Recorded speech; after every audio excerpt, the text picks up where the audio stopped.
Last week, I attended a very special memorial service at the oldest synagogue in Britain, in the heart of the city of London, to mark the 100th anniversary of the Battle of the Somme.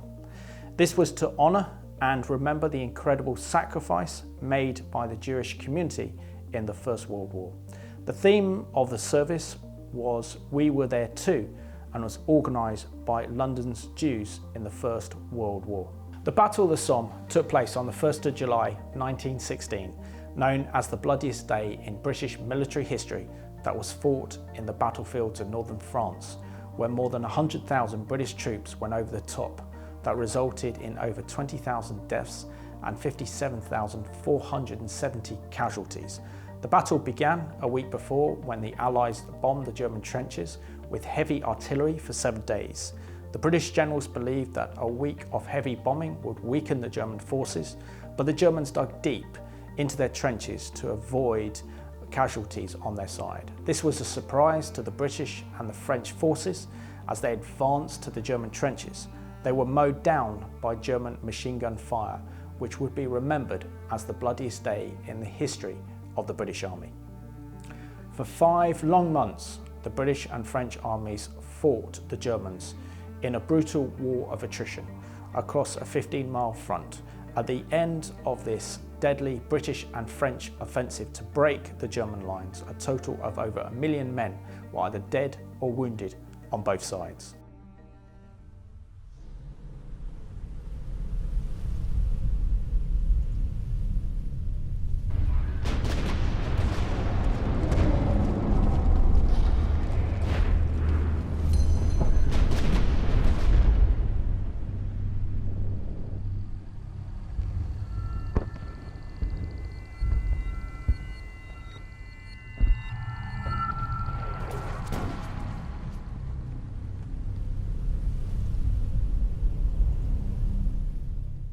One of the forgotten stories of World War I is the Jewish contribution to the British war effort to defeat the Germans. At the time of the start of World War I, there were approximately 300,000 Jewish people living in Britain. And it's also incredible to think that over 50,000 Jewish men and women served during the Great War. The Jewish Chronicle, the biggest and oldest Jewish newspaper in Britain, produced a slogan over its offices to mobilise Anglo Jewry in support of the British war effort, despite the fact that many Jewish immigrants had fled the anti-Semitic pogroms in Russia, and the British Empire was an ally of Russia against the Germans. The slogan was emblazoned on the offices of the JC and read, "England has been all she could be for the Jews. The Jews will be all they can be to England."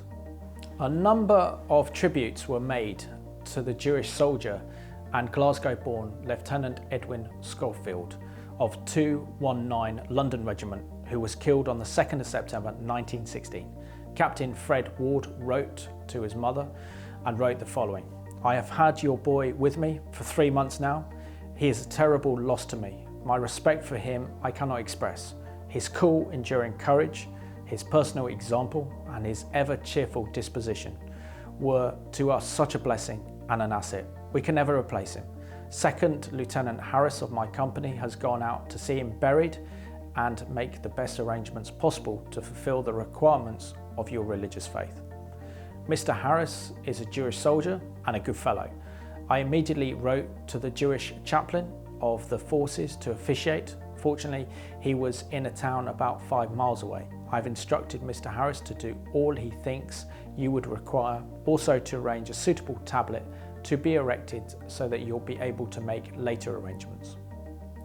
Pray, tell me if there is anything that I can do for you. I'm at your service. I cannot do too much for him.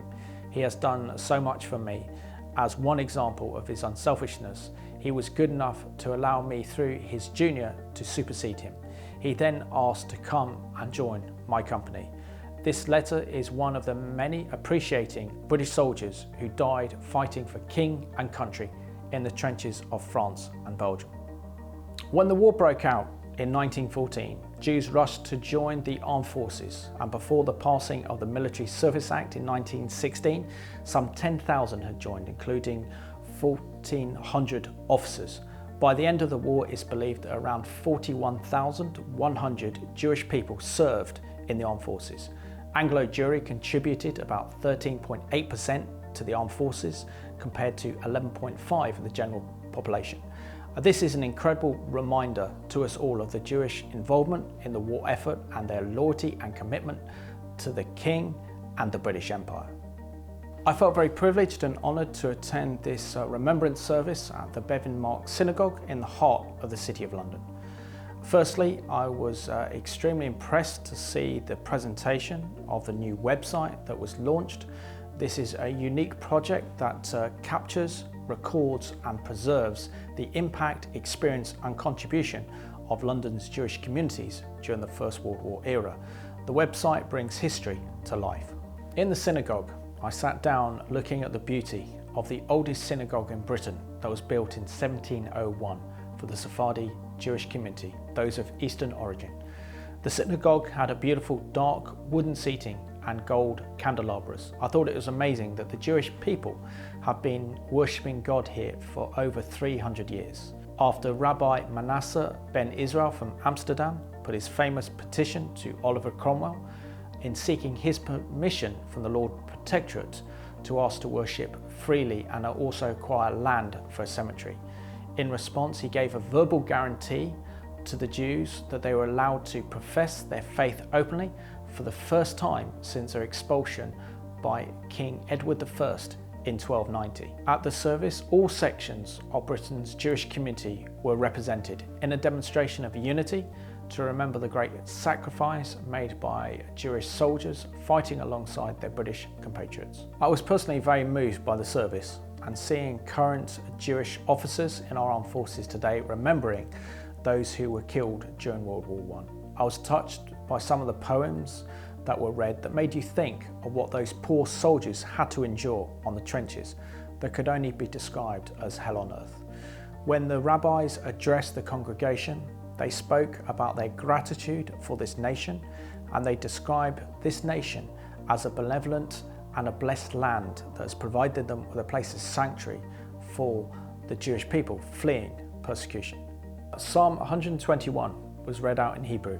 I will lift up my eyes to the hills, from whence comes my help. My help comes from the Lord, who made heaven and earth. He will not allow your foot to be moved. He will keep you, and you will not slumber. Behold, he who keeps Israel shall neither slumber nor sleep. The Lord is your keeper. The Lord is your shade at your right hand. The sun shall not strike you by day, nor the moon by night. The Lord shall preserve you from all evil. He shall preserve your soul. Comforting words from the psalmist for the soldiers who fought during World War I, surrounded by death. The final part of the memorial service included a Kaddish prayer, which is the mourner's prayer, followed by a 2-minute silence.